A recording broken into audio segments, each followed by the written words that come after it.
Hello sculpture students, it's Mr. Shaver. I'm here to introduce your paper mache and cardboard project. I'm not going to do the entire thing because it takes a while to make, so I'm just going to show you how to get started. So we're going to be using cardboard, paper mache. We can use wire, hot glue, tape, all those types of materials to put this together. Then we'll paper mache it at the end, and that will allow us to paint them. So I have some examples I'm going to show you first. So this project here, a little T-Rex here, was made entirely of cardboard and tape.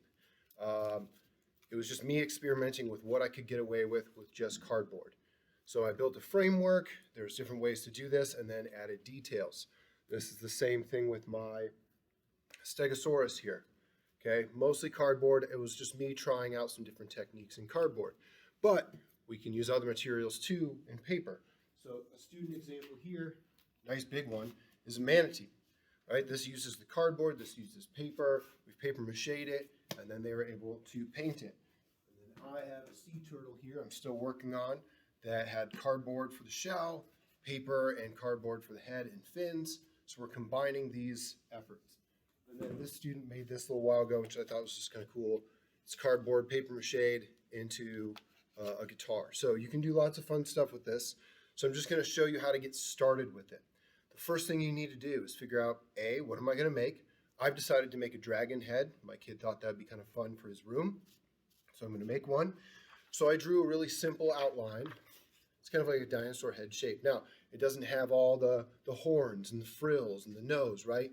I just need a framework that I can start with and I can add details on later, okay? So I made a nice big template. And then what I did is I cut that out and then I traced it onto some cardboard. I kept this piece of cardboard to show you. So I cut out two pieces for the head. And then I also figured out a circle that would fit inside this big part and a circle that would fit inside the small part. I'll show you why you do that. So I've got my head here. This is the framework for my head. Let me show you what I did. I'm going to take it back apart so I can show you how I put it back together. So I made this circle, same size as the big part of the head, okay? And again, small circle, size of the small part of the head. So what you can do is slot building. This is one of the techniques you can use. There's other ones, but I like to use this one. It's pretty stable. So what I had to do is cut halfway through my circle, and I did two spots. Now you could do this with one and fill it in. I wanted to do two, but I filled it, cut it halfway through, and cut it halfway through on the nose as well. So I can slide that through. Fits. I'm going to slide my other one through. And now I'm starting to create a 3D object. Okay? I did the same thing with this larger circle. Cut halfway through. Place it down here. So I can show you how I put it back together. And the slots should fit nicely as they did before. And now, raise this back up. I have the forming of my dragon head. It is nowhere near done, right? Now, I don't need to fill all this empty space, but I have these stuff on the sides that I want to fill out. What can we do? We could use more cardboard, right? I could cut a piece of cardboard and kind of tape it and go around here. The other thing that you can do that might be easier is you can use paper. So I have this newsprint paper that's a little bit thinner. I'm crumple it up, and I'm going to put my camera down and talk about it so you can see what I'm doing. So you crumple it up. Might take more than one.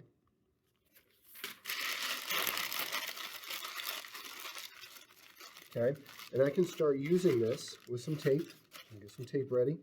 I just have some masking tape. Now I don't need to go crazy with the tape. I did on the T-Rex a little bit. But I just need to be able to tape it down because the paper mache will do most of my work. So what I can start doing is filling the head in with this paper, taping it down. Oh, you let go.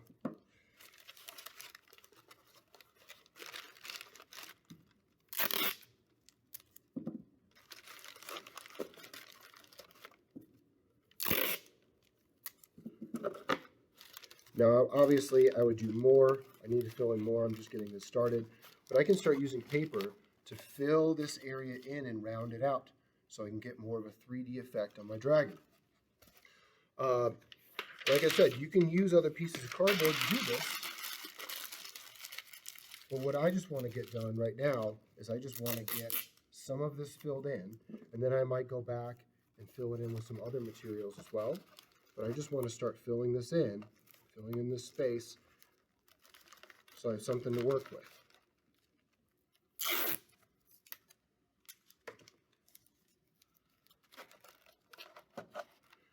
So that took very little time, and it's already starting to fill out.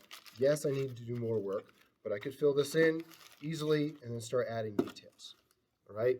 Now this is just part one. I have obviously a lot more work to do to finish this out. I'll make more videos later, but I wanted to show you how you could start your project. Every one of you is going to do something different, and you'll have to kind of figure that out as you go.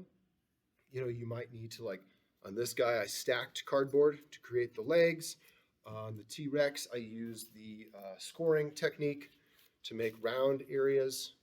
So you can see I scored the cardboard and turned it. So you're going to have to figure some things out and work a little bit at a time. But this is a good way to get started. Build your framework, and then you can start going from there. If you have no framework, you can't start figuring out the rest of it.